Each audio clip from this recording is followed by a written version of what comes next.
corsa di Gemona. Anche oggi il nostro gruppone Armata Keep Moving si è comportato bene, abbiamo mantenuto la media, abbiamo piazzato i nostri atleti sul podio.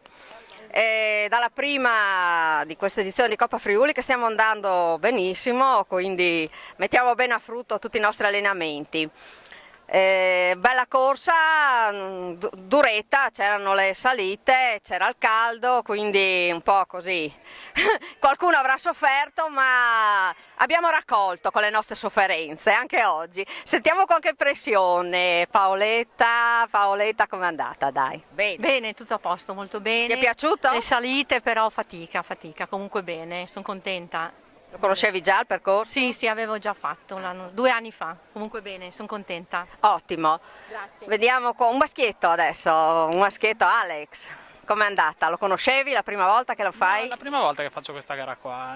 Cosa ti è sembrata? No, è duretta, però sì, mi è piaciuta molto. Impegnativa un po'. Impegnativa. Venivo da un po' di acciacchi, ho recuperato, per cui sono doppiamente felice. Ecco, quindi quella è la cosa importante, che hai corso bene.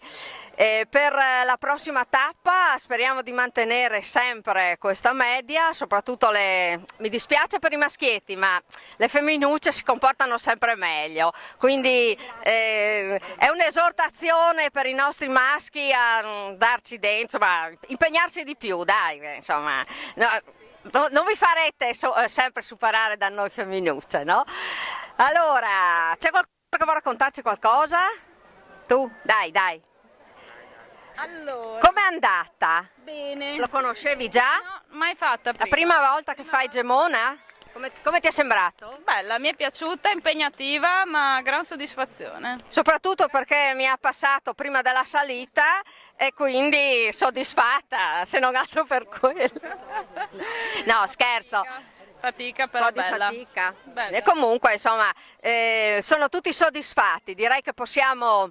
Il bilancio anche oggi è positivo, ci rivediamo nella tappa di La Tisana il 2 giugno, sarà una tappa senza salite, più tranquilla, però il caldo farà la sua parte secondo me.